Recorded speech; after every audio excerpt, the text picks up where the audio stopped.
In the first part of this series, I'm going to be talking about the reference using method that is probably the most frowned upon of all. And this is using other people's photographs that you find online to create your own artwork. This is actually the method that I am using here in this video as I'm painting this dog with watercolors. I found this great image online from an excellent photographer in a free image site called unsplash.com. There are a lot of different sites like Unsplash where you are able to find great quality photographs for free that you can use to practice with. All of these free image sites are awesome options for us artists whenever we need a reference quickly and we don't have enough time to create our own photos. So I am so happy that we have this option and that they exist. It is super important for you to understand that nobody, I don't care who it is, should ever make you feel bad for using a photograph as a reference that you didn't take yourself. So as long as you're making sure to follow the rules, I'm gonna tell you about that a little bit later, and as long as you're making sure that you are pushing yourself and doing your best to continue growing as an artist, you should never feel bad about yourself. Now, are you going to learn as much as you could learn when compared to actually having taken the photo yourself? Probably not.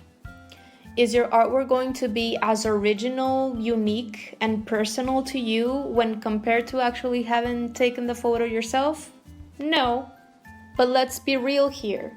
If you have just 1 hour in your day and the only way for you to get that practice in is to use a photograph that already exists, it's a lot better for you to get that practice in than not doing anything at all because you don't have any photographs and don't have the time to go and take the photos. So when you're in this type of situation, I think it's perfectly fine to use a photograph you find online because you're doing the best that you can with the time and the resources in order to move forward.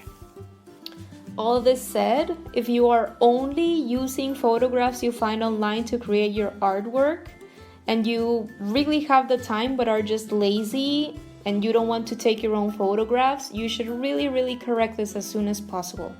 So what I suggest is just making sure that you are consciously making time for the 3 reference using methods.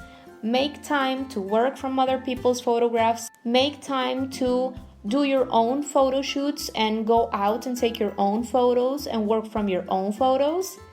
And also make time to work from life, because ultimately working from life is what is gonna give you the most artistic growth. But I think there's time for all 3.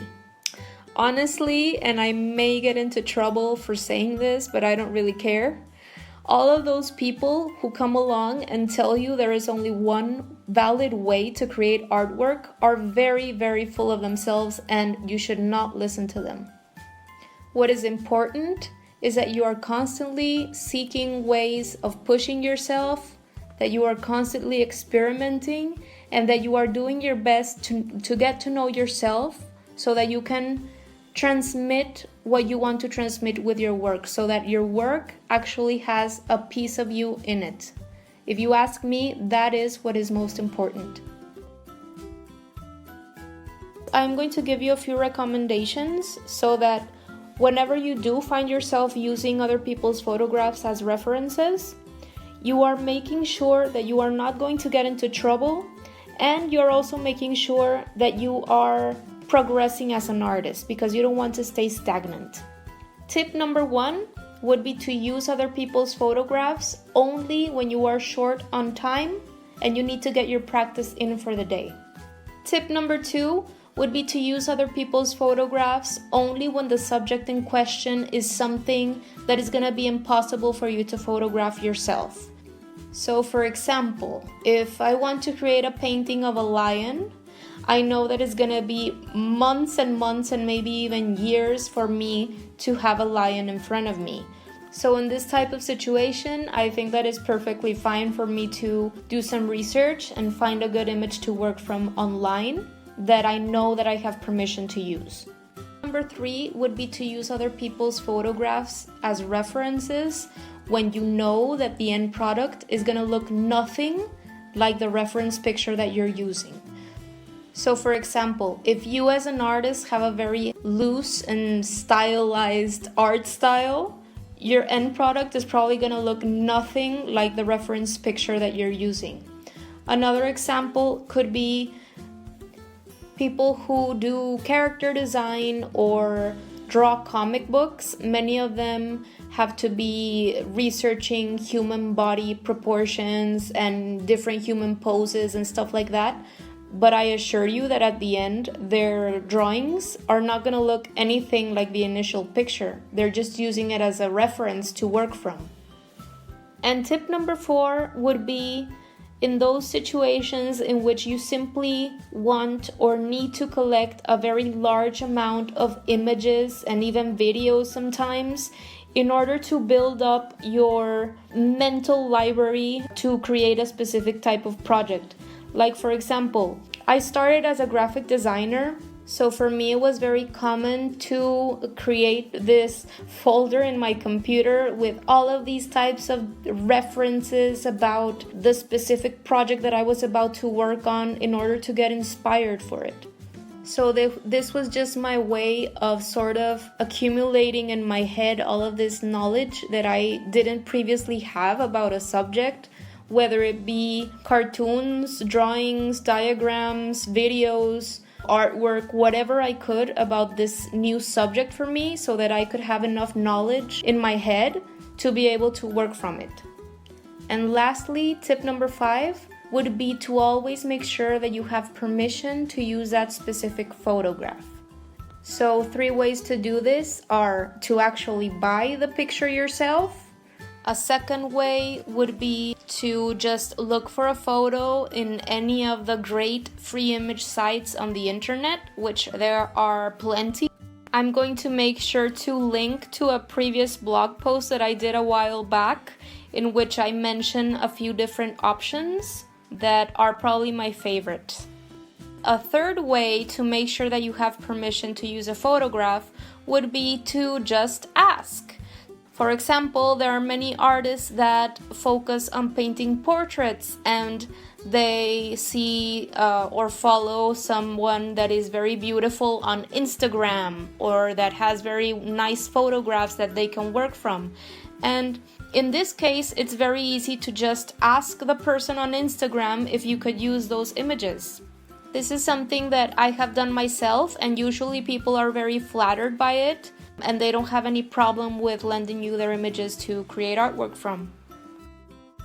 Okay guys, so just in conclusion here, I'm gonna give you some personal advice. I never trace. I don't like to trace. I think that you learn so much more in terms of observational skills, and your artistic style is just going to come out so much faster if you try to draw freehand for yourself. You can have an image in front of you, but try to practice your observational skills and to draw it freehand. Don't trace unless it's completely necessary. Just try this and I promise you that you're gonna progress so much faster in terms of drawing skills.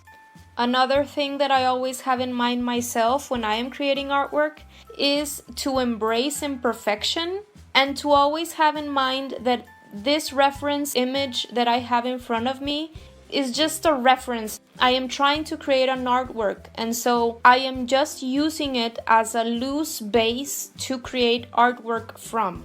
I am not trying to copy it exactly. And finally, always try to put something of yourself in your artwork. Try to give your own spin to the image. What can you enhance? What can you add to it? What idea do you want to transmit with your artwork? How can you make that idea clearer? Always change it up and try to see how you can make it more expressive, how you can make it better. I think this is ultimately going to create a more effective art piece. You should always have that in mind.